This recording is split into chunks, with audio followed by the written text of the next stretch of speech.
പിതൃസ്മരണയിൽ കർക്കിടകവാവ്. ക്ഷേത്രങ്ങളിലും സ്നാനഘട്ടങ്ങളിലും വിശ്വാസികളുടെ തിരക്ക് അനുഭവപ്പെട്ടു.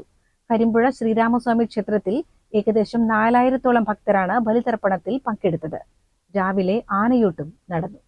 പ്രാണരക്ഷാർത്ഥം ഇദമസ്തു തിലോദകതീർത്ഥം സ്വധ പുല്ലുവരിച്ച് നടത്തിയിരിക്കുക. ലേശം വെള്ളം ഒഴിച്ച് കൈകളിലുള്ള കബുദ്ധി നടത്തിയിരിക്കുക. കരിമ്പുഴ ശ്രീരാമസ്വാമി ക്ഷേത്രത്തിൽ നടന്ന കർക്കിടക വാവു ബലിതർപ്പണത്തിന് വൻ ഭക്തജനത്തിരക്ക് അനുഭവപ്പെട്ടു. പുലർച്ചെ 3:30 ആരംഭിച്ച ബലിതർപ്പണ ചടങ്ങുകൾ രാവിലെ 10:30 സമാപിച്ചു. ഏകദേശം 4000-ഓളം ഭക്തരാണ് ബലിതർപ്പണത്തിൽ പങ്കെടുത്തത്. ഒരേ സമയം 300-ഓളം പേർക്ക് ബലിതർപ്പണം നടത്താനുള്ള സൗകര്യം ക്ഷേത്രത്തിൽ ഒരുക്കിയിരുന്നു. അഖിൽ നമ്പീശൻ, ആദിത്യൻ നമ്പീശൻ, കൃഷ്ണപ്രസാദ് നമ്പീശൻ എന്നിവരുടെ മുഖ്യ കാർമ്മികത്വത്തിലായിരുന്നു ബലിതർപ്പണം. രാവിലെ ആനയൂട്ടും നടന്നു. കരിമ്പുഴയിൽ വെള്ളം നിറഞ്ഞതിനാൽ സുരക്ഷാ ക്രമീകരണങ്ങൾ വിപുലമായി ഒരുക്കിയിരുന്നു. പോലീസ്, മെഡിക്കൽ സംഘം, ആംബുലൻസ്, ട്രോമ കെയർ യൂണിറ്റ്, അഗ്നിശമന സേന തുടങ്ങിയ സേവനങ്ങൾ സ്ഥലത്ത് ലഭ്യമായിരുന്നു. CCN കടമ്പഴിപ്പുറം.